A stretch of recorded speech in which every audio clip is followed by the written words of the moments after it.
Why does Teen Titans Go look so different from Adventure Time? Or why is the Steven Universe style different from Scott Pilgrim Takes Off? If you're anything like me, you've probably wondered these same things. In this video, I'll be showing you how to draw in any style. But first, what's an art style?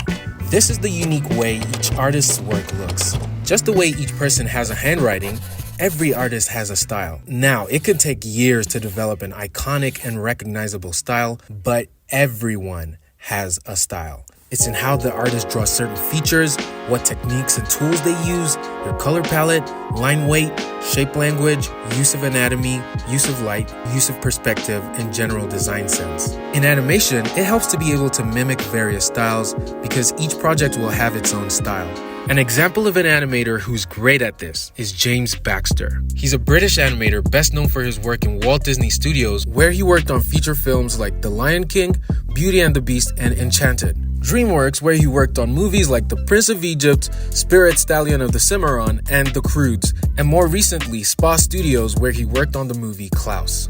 In most of the work he's done, he seems to have a pretty realistic style, but he's also animated shots like this one in Gravity Falls and this one in Steven Universe. To show how this is done, I'll be analyzing the styles of 3 incredible artists and trying to make drawings in their styles. I'll try to choose artists whose styles are very different from each other, and I'll use 2 of my characters from previous videos, Sonara and Ember. Let's begin. Steven Silver is a renowned character designer. He's worked with studios like Warner Brothers, Nickelodeon, and Disney Channel, and his influence can be seen in early to mid-2000s animated TV shows like Kim Possible, Fairly Odd Parents, and Danny Phantom. With this drawing, I'm going to use one of Steven Silver's many styles, which is the style he used in Kim Possible. To begin, I'll make a rough sketch of Sonara. In this stage, my goal is to capture the gesture and exaggerate it in the way Steven Silver would. His style is gestural and aesthetically simple, transforming complex forms into simple shapes. Now I'm adapting Sonara's iconic hairstyle using Steven Silver's shape language. When studying a master's work, focus on the face. The human brain excels at recognizing facial features, so observe closely. Notice how different the eyes are from your usual approach. Analyze the nose. Is it flat, angular, pointy, upturned? How do they draw lips? How do they draw ears? Doing this helps you uncover what makes the artist's style unique.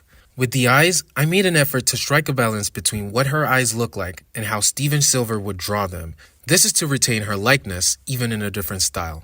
Quick tip: periodically flipping your drawing helps you to see your drawings through fresh lenses and catch mistakes effortlessly. Continuing with Silver's technique, look how he draws legs. It almost seems like he tries to use as few lines as possible, while still maintaining some anatomical accuracy. Hands are another thing to watch out for. I had to mentally switch up the way I draw hands, especially since I have a very different style from Steven Silver. Moving from the rough stage to the cleanup or line art stage, I'm using a brush that's similar to the one the artist uses, and making sure it's the right thickness, even if I can't get the exact same tool. Color. I started with Sonara's model sheet colors to see if they matched Steven Silver's style. They did. Most artists subconsciously have color preferences, so some hues might differ. I also colored the hair outline as it aligns with Silver's style and resembles Sonara's actual hair.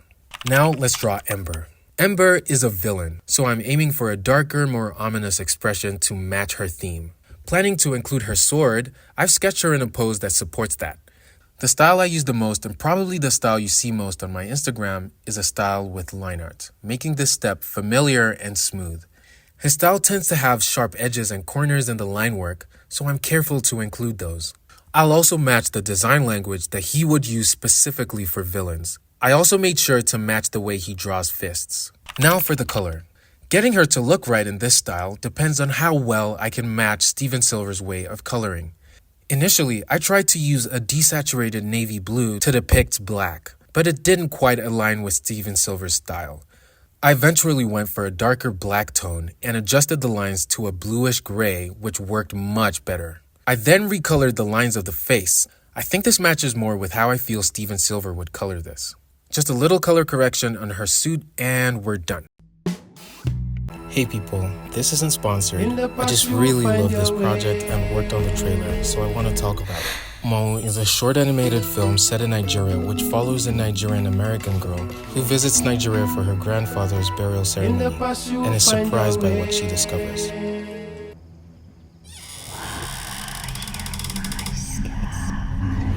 you like what you see, please check out the Kickstarter page for a full trailer.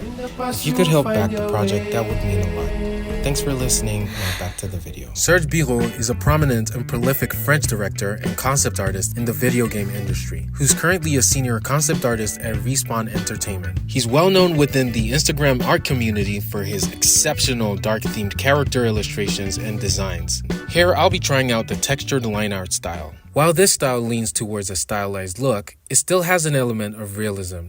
Birault tends to gravitate towards darker themes in his character designs. However, for Senara's depiction, my goal is to keep a little of that sunshine while preserving Serge Birault's edgy appeal. His style boasts confident angular lines, so I'm leaning into that design sense. Interestingly, while most of his lines are angular, the hands, feet, and legs often have softer, rounded edges, creating a wonderful contrast that complements his aesthetic. In this drawing, I'm assuming Senara is late for a class or something, and she's rushing to finish an assignment.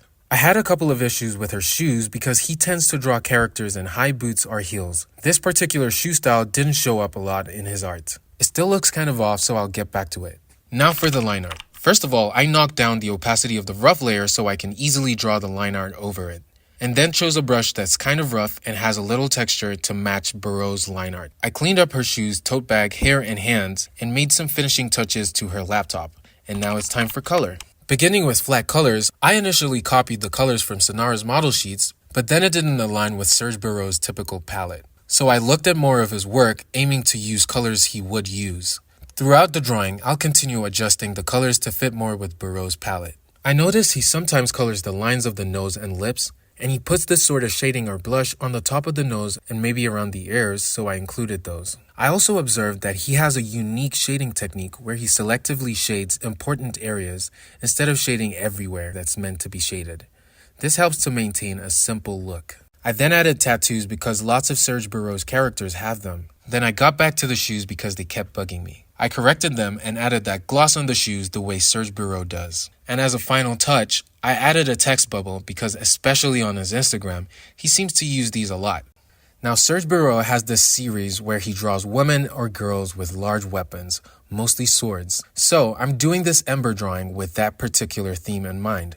As usual, I started out with the rough drawing, then I picked up the rough textured brush again and cleaned up the drawing with the brush. Serge tends to draw his noses really sharp and angular, so that's what I did here. I noticed he simplifies feet in his drawings in a unique way, which I tried to match. The hand pose proved challenging in his style, so I opted for a fist, which aligns better. I then drew the details of her suits and moved on to her oversized sword. Birault doesn't go too close to black and uses more of a toned gray, so I used a cool gray. I added a couple of effects here and there, and we're done. Jennifer Park is a South Korean character concept artist who works in the video game and animation industries. She also has many styles and even does stunning animal character designs. The particular drawing style I'm going for is her beautifully rendered black and white or monochrome sketches. While using the model sheets for accuracy, I still aim to maintain Jennifer's shape language. I think her style is the closest to mine of the three, and it felt natural drawing in her style. Now that I'm done with the rough drawing, I'll keep the drawing sketchy and do the shading underneath. Her shading technique seems to begin with gentle strokes, gradually building up the rendering over time. She uses ambient diffused light in most of our artwork, which is one of the most flattering ways to light a character. I also notice she draws highlights smaller than I do and with softer edges. To speed up the process, I'm using specific techniques, particularly with shading, to avoid having to shade massive portions of the drawing for too long. I noticed she has a way of rendering hair that I definitely do not. It's beautiful. It just has this shiny, voluminous, luscious look. Specifically in this style, she tends to blur lines that are farther away from the viewer. This gives a cinematic, atmospheric, and almost ethereal look to her drawings. She has a certain grain on her work, and I did a couple tests, and I eventually was able to get the grain to look right. Just a few more finishing touches, and we're done. Ember was surprisingly difficult to get a likeness of in her style, so I focused less on the likeness and more on the style, just trying to make a drawing of my character that matches Jennifer's style. One of the big differences from my style that she has is how she shades. Her shading is just phenomenal. Here I'm trying to replicate her style of shading using core shadows. I wasn't really feeling the results, so I decided to get back to it later. After darkening her hair and irises, it became clear what was working and what wasn't. I then made the choice to redo the shading entirely. Erasing the previous shading and starting afresh ended up being a really good decision, and my drawing is starting to look similar to her style. I shaded the suit and darkened it. Next, I applied highlights to her hair to achieve that glossy appearance. Then I also added highlights to her eyes. Finally, I just took the grain layer that the other drawing already had, put it on Ember's drawing, and we're done. Community challenge. Draw an original character of yours in your style and another artist's style. Post it on Instagram and tag my page so I can see. I'll randomly select 3 drawings to critique in an upcoming video. Let me know if you'd like a video about how to find your own style. If you have any questions, please ask them in the comment section and I'll be happy to answer. Thanks for watching. Please like and subscribe. Bye.